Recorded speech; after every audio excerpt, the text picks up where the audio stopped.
Are you looking to get unstuck in your career or move into something that's more fun, more fulfilling, or more profitable? If that's a yes, you need to know Dawn Graham, and you need to know about her brand new book, which is called Switchers. Dawn's the director of career management at the MBA program for executives at the Wharton School, and she's also the host of the SiriusXM Radio show Career Talk, which is actually where we first met. Dawn, thank you so much for joining us on JobJenny.com. I'm excited to be here, Jenny. So let's dive right in and talk about the mistakes that people most often make when they're thinking about making a career change, or as they're going about it, as they're getting started. What are some of the common mistakes? And then I want to shift into what are maybe some of the best practices or the best places to start. Sure. So I guess I have a few key questions. And the very first one is, it's one that I hear from my own clients too, is if I've got 5, 10, 20 years invested in one career path, how hard is it to switch into something completely different? So I think you hit the nail on the head with that is how different. And I think that's the first step is you have to assess what type of switch are you going to make? Are we talking about an industry switch, a functional switch, or are you talking completely across the board? You're going to change industry and function. Of course, there are some careers like lawyer or nurse where you have a set pattern of things you need to do to get there. But if you're looking to make a switch in corporate, the chances of making a switch after 10 to 20 years will increase significantly if you go about it the right way. And you had mentioned a moment ago about some of the things that tend to derail people early in this process. What are those common mistakes? Yeah, one of the biggest ones is relying on a traditional job search for a non-traditional career switch. And so a lot of people have gotten into the patterns of applying online and thinking, oh, a headhunter is going to be able to help me. But these are not tactics that are going to work for a switcher. So they need a completely fresh process to go through to get in front of the hiring manager and then to rebrand themselves as the candidate of choice. Yes. I talk to a lot of people that are like, I've applied for 35 jobs and haven't heard from one. And it's like, well, on paper, you're not that. So how do you become that? On that note, I noticed in the book that you talk about the importance of having what you call a plan A. So Yes. Tell me, what's a plan A and why is that so important? So it's funny, I'll tell you a secret, Jenny, that the original title of the book was Forget Plan B, but that didn't go over well with the publisher. But that I say that because that's how important your plan A is. One of the things I've noticed is common among switchers is that most of them know, I don't want to do what I've been doing. I don't want to do that anymore. But fewer have come to the conclusion of this is exactly what I want to do next. So people know they want to make a change, but they don't invest the same amount of time thinking about where do I want to go. So your plan A is really digging down into the industry, the geography, the type of culture, the size of company, the industry that you want to look at, and looking at that in terms of the market, meaning where's this market going? Is it growing? Is it tending to be outsourced now? And so getting an understanding of that, getting an understanding of what transferable skills you have that fit into that market, and understanding which of those skills you're most interested in using. So it's kind of those three pieces: market, skills, industry, and doing your homework so that you make sure where you're going is actually where you want to end up. Yep. I call that the what, the why, and the what's it going to take. Like knowing that you don't like what you're doing or it's not fulfilling anymore is one thing, but you got to figure out why it's not working, what's going to work, and what's going to take to get there. Exactly. Oh, I love that you included that. So, I often speak with career changers, and the first thing they jump to is, I got to go get an MBA, or I got to go back to school. And in your book, in Switchers, you suggest that going back to school is not the right thing necessarily to put on your to-do list. Tell us why not.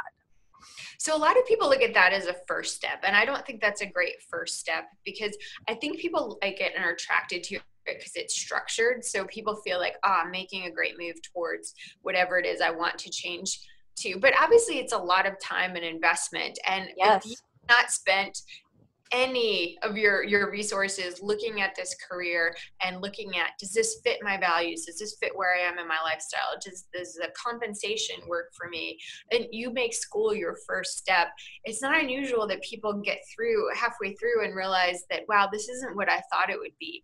Or unfortunately, some people expect that the education is going to be enough to make that switch. But what we know is that hiring managers value experience over education. So education can be a great supplement, but if you believe that that's going to be what's going to, make your job search easier, it's not. At the end of those 2 years, you're still going to have a difficult job search ahead of you. You're still going to be asked for applied experience. So if you are going to look at education as one of your steps to that switch, what I recommend is that you make sure that the program you choose has applied experience, whether that's in the form of internships or other type of co-op experiences, that you understand what support you're going to get from the career staff, because a lot of people think career is placement, but in a lot of universities it's not, it's more coaching. And you also understand if that degree is going to help you get where you want to be, because I think if you're willing to get away from the structure and create your own path, sometimes you don't even need to go back to school. Right. Yep. You can build your own network, which you can also do in school, and that's a great reason to go. But you can also create your own internships. You can do your own projects. And the internet and social media has made it so easy to do this. Of course, it's less structured, and ambiguity can be a little bit scary for all of us. But if you really want this, that might be the better way to spend the next 2 years versus sitting in a classroom and then having to still do that once you get out. Yeah, and having money vacuumed out of your wallet by the day. It's true. And I've also seen people, like I said, I think education's great. I think you're going to build your network, you'll build your lingo, but it's a part of the equation. And a lot of people can get there without investing that money, especially if you're moving into a career where you're going to be compensated less. You have to factor in, how will now that money that I'm in debt play into my overall career switch? So what's the ROI on this one? Exactly. You're talking about networking and the importance of it, not only right now you were, but in the book as well. And you use the term creating ambassadors. Mm-hmm. What does that mean, and what's the importance of these ambassadors when you're changing careers? Mm-hmm. And I know every great career book, of course, mentions networking, and I could almost feel your audience rolling their eyes. I know networking. But here's the deal. Networking has become very transactional, at least in most people's definition of it, and it's very much attached to the job search. But what I coach people to do is make networking a part of your life and looking at it as it's supposed to be, which is relational. And creating ambassadors is taking it one step further. So we all have a network. Even if you don't think you do, of course you do. You have neighbors, you have family, you have colleagues, you have friends, you have classmates. So we all have a network, but chances are those people who are closest to you and who are your cheerleaders don't know what value you add in the work you do. And what I mean by that is not the company you work at or not the title you have, but can the people closest to you who care about your success say in 1 or 2 lines the value of what you do. And I encourage everybody listening to go home or talk to their neighbor, whoever those people are. Maybe it's the parents on the sidelines at the soccer game, and find out if they know, because if they know, they can become an ambassador for you, meaning they can introduce you to people who may be helpful in your contact list down the road, or you can be helpful to them, or they can bring information that might supplement your career, or they can bring you opportunities, because there's so much out there now, Jenny, that no one person can capture it all. But when the people closest to you know what you do, what you're interested in, what you're passionate about, and can speak to it at a level that they can bring that information back to you, you are creating ambassadors who are out there who are going to funnel into your career. And you should do the same for them. If you're not sure what they do, say, you know what, I never really asked you, what do you actually do at that? Yes. I always say, I mean, even the piece of people closest to you, unless you're like a firefighter or a nurse or something obvious, they don't really understand what you get up and do in your job or what you're trying to do. And so we, for clients, often create, we call it a networking letter, where you either send it out as a letter or you use it as talking points in a conversation, but it basically says, okay, here's what I'm up to. These are the skills that I really want to put to use. Here are some of the job titles that these jobs might be called. And here are some companies I'm really interested in. So that gets them thinking like, oh my gosh, my neighbor works at XYZ doing something similar. I should introduce you. Because if your people don't know, they might just say, oh yeah, I'll keep an eye out for you.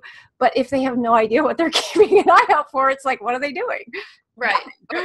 Or they may think they understand and they may bring you back the wrong information. Right. Yeah, so make sure they understand. That's going to be a big win. So you have an entire chapter in Switchers called "It's Not Fair." Tell me about that chapter.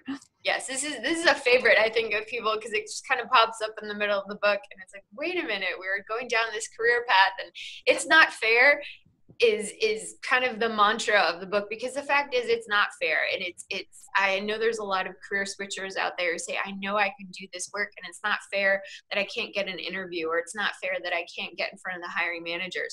And what Switchers teaches you to do is to bypass all of the online gymnastics and biased applicant tracking systems out there and get to the hiring managers. But I mean, the fact is the job search is frustrating. You're going to be ghosted. You're going to be rejected. You're going to lose to an internal candidate. All of these things are happening. And Yep. What I'm encouraging in this chapter is to not focus your energy on fighting this unfairness, because it exists. It's out there. Yeah, and what I talk about in the book is really, okay, here are these biases. You're going to run across them. Here's how to use your energy to get around them. Yes, strategize around it. Yes. You either get mad at the game, you strategize around the game, or you decide not to play the game and you play your own game, which is becoming an entrepreneur, right?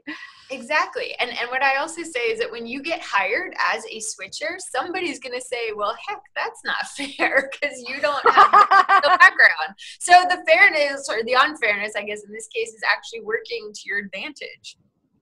Yeah, that's good. That was one chapter I pored over because the title caught my eye right away.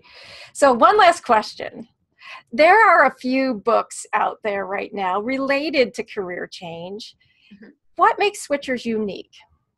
So I think what makes Switchers unique is I incorporated my background as a licensed psychologist into this, because what I've realized as I've been doing coaching for 2 decades is that, around careers, is that every interaction in business, whether it's going through the job search process, getting hired, or you're in business meetings, involves psychology. When 2 humans are involved, there's a lot of things going on in the brain that we're not even aware of. And so I have woven throughout Switchers a lot of those types of psychological insights, so that job seekers, whether you're switching or you're staying in a traditional path, can understand what's going on in the hirer's mind as well as their own mind, and use that to their competitive advantage. Because once you smart. I mean, one of the key things I talk about is, this is from my recruiter days, that the job search is really, for the hiring manager, about elimination. It's not about selection. And when you build a strategy thinking about it that way, your strategy is completely different. I mean, the other thing I say is that once you decide what you want to do, once you decide your plan A, the job search is now 100% about your audience. And once you start thinking about your process in terms of these concepts, it completely changes your strategy, and you show up as the person of choice for those hiring managers. And so that is open throughout this book in all of the steps of the job search. So true. Oh gosh, that's an important point, a really good point. Dawn, thank you so much. It's been awesome catching up. I'm excited to finish the book. I made a big dent in it before this conversation. And if you're looking to make a career change, be sure and check out Switchers. I will have a link here that you can click into. And if you like what you see, please like the video. And if you have any thoughts on other ways that you have had success in career change, please be sure and put it in the comments below. Thank you so much, Dawn. It was nice talking with you.